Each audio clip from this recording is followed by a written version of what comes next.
السلام علیکم دوستو، شب برات کے اعمال 15ویں شعبان کی رات، یہ بڑی بابرکت رات ہے۔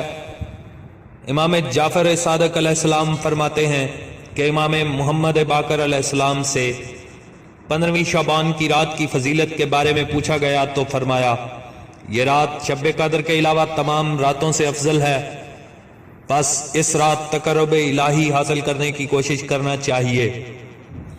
اس رات خدا تعالیٰ اپنے بندوں پر فضل و کرم فرماتا ہے اور ان کے گناہ معاف کرتا ہے۔ حق تعالیٰ نے اپنی ذات مقدس کی قسم کھائی ہے کہ اس رات وہ کسی سائل کو خالی نہ لوٹائے گا سوائے اس کے جو معصیت و نافرمانی سے متعلق سوال کرے۔ خدا نے یہ رات ہمارے لیے خاص کی ہے، جیسا کہ شب قدر کو رسول اکرم صلی اللہ علیہ وآلہ وسلم کے لیے مخصوص فرمایا۔ بس اس شب میں زیادہ سے زیادہ حمد و ثنا کرنا، اس سے دعا و مناجات میں مصروف رہنا چاہیے۔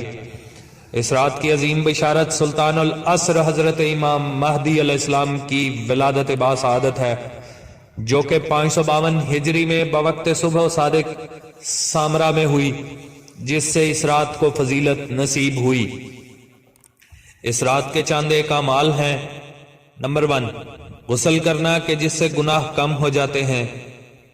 نماز اور دعا و استغفار کے لیے شب داری کرنا کہ امام زین العابدین علیہ السلام کا فرمان ہے کہ جو شخص اس رات بیدار رہے تو اس کے دل کو اس دن موت نہیں آئے گی جس دن لوگوں کے قلوب مردہ ہو جائیں گے۔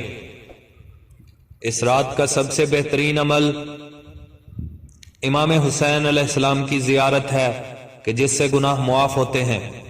جو شخص یہ چاہتا ہے کہ 1,24,000 پیغمبروں کی ارواح اس سے مصافحہ کریں تو وہ کبھی اس رات یہ زیارت ترک نہ کرے۔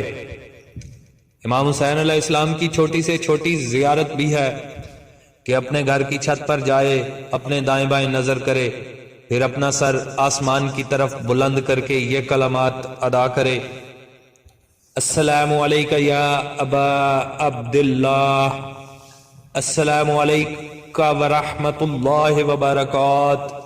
کوئی شخص جہاں بھی اور جب بھی امام حسین علیہ السلام کی یہ مختصر زیارت پڑھے تو امید ہے کہ اس کو حج و عمرہ کا ثواب ملے گا۔